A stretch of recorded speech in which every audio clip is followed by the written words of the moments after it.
Hey guys, welcome back to the channel and welcome to another video. Today we're working on the Mustang. Before we get down to the nitty gritty, I wanted to show you guys this SVT certificate that my wife got me for the Cobra. I'll give you a sec to read it.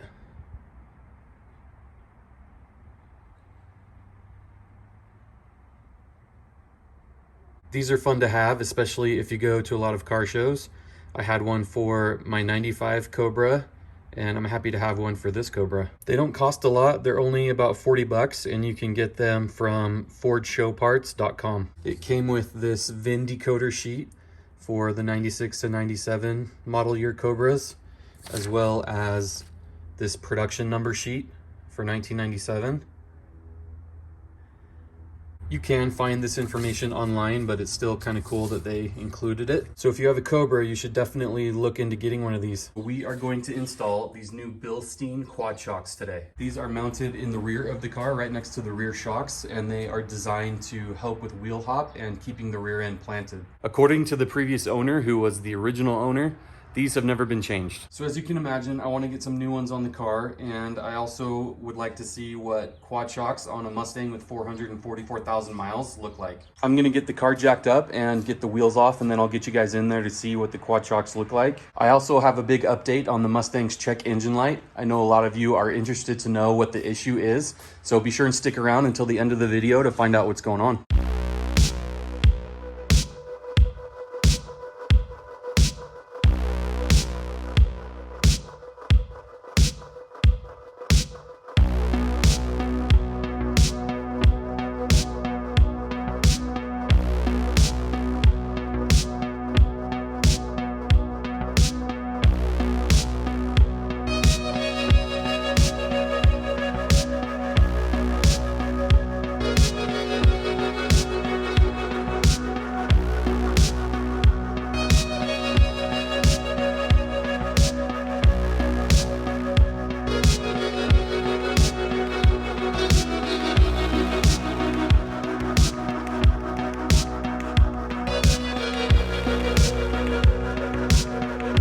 Okay guys, here is the passenger side quad shock, and it looks pretty cooked, so that corroborates what the original owner was saying. They do indeed look original, and as you can see, they're just held in by 2 bolts, which I have soaking in some Seafoam Deep Creep, and it should be a pretty quick and easy install. Here's a look at the driver's side quad shock, and as you can see, pretty much the same condition, straight up cooked. The bolt in the front is a 15 millimeter, and the nut in the rear is an 18 millimeter.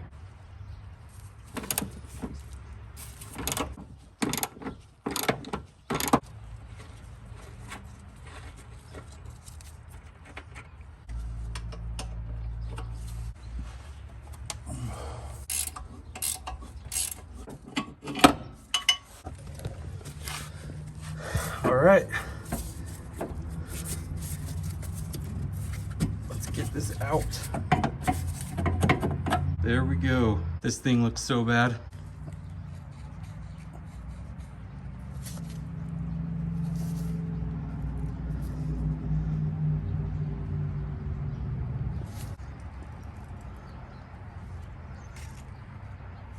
Yeah, this thing wasn't doing anything. I know that's to be expected due to the age and mileage of the car, so I'm not surprised. I just want to make that clear, because usually when I point out that something's broken or worn out on one of my cars, there's always a couple guys who go down in the comments section and say, well, what do you expect? It's 25 years old. So again, I'm not surprised. I know this is to be expected. It's just interesting to see a shock that has 444,000 miles on it. All right, let's go ahead and put the new shock on. I did go ahead and use a wire brush on all of the threads just to clean them up a little bit. And I'm gonna need 2 hands to do this part. So I'm gonna put you guys down for a sec.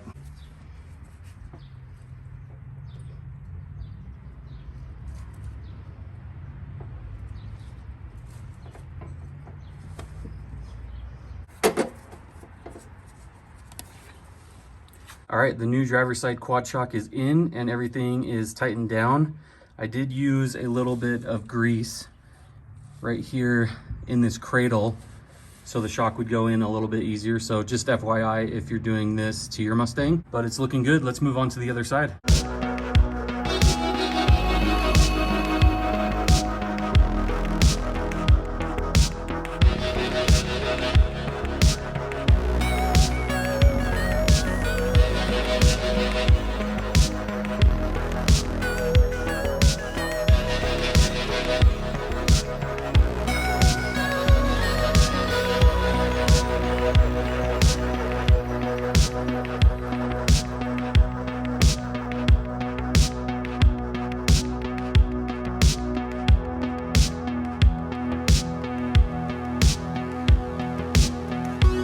right, you guys, both shocks are installed. Check it out. As you can see, the install is pretty easy. I got these shocks from Late Model Restoration, and I'll be sure to link them in the description below. Each shock costs just over 100 bucks, so they are a little pricey. Let's go for a quick test drive to see if I can tell a difference.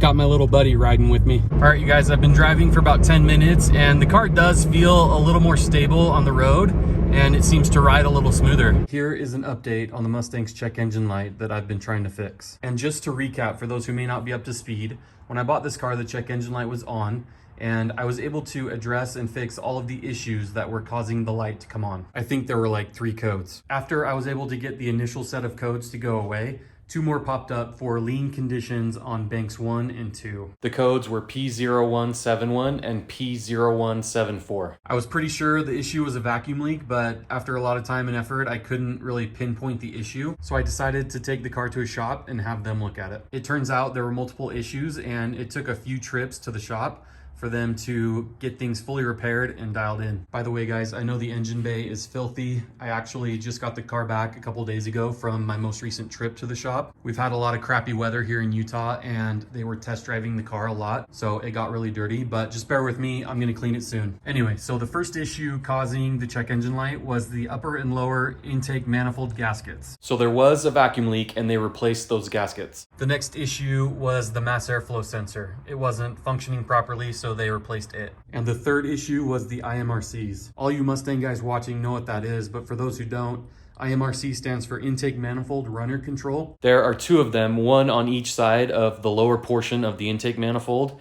And basically it's a mechanism that controls and adjusts the velocity of the air flowing into the engine. Apparently the butterflies that open and close inside the IMRCs weren't closing all the way when the car was at idle. So that was contributing to the vacuum leak. So to fix it, we decided to disable the IMRCs, which is a pretty common mod for these engines. Not only do you have to disable the IMRCs mechanically here in the engine bay, but you also have to disable them electronically in the computer. So I had to buy a tuner that the shop could use to do that. While they were in there, I had them throw on a 91 octane performance tune, which is pretty cool and I'm really excited about. So in addition to those repairs for the check engine light, while they had the car, I had them replace the clutch. So that means we're gonna race Trevor in his Fusion. So next episode, Fusion versus Cobra? The Cobra needs a new clutch. After it gets the new clutch? Yeah, for sure. They installed a McLeod performance clutch. They replaced the rear main seal. They installed a new clutch cable and quadrant, as well as a firewall clutch cable adjuster. And I also had them change the transmission fluid as well as the differential fluid. So there you go, guys. After a few months and a few trips to the shop and a lot of money, the Mustang now has a clean bill of health and she runs great. No more check engine light. Sorry guys, I know that was a lot of talking. Stay tuned guys, because in an upcoming video, I'm gonna break down exactly how much money I have into this car. Thank you guys so much for watching this video. Be sure to like, share, comment, and subscribe. That stuff really helps out the channel. Take care and we'll see you in the next one.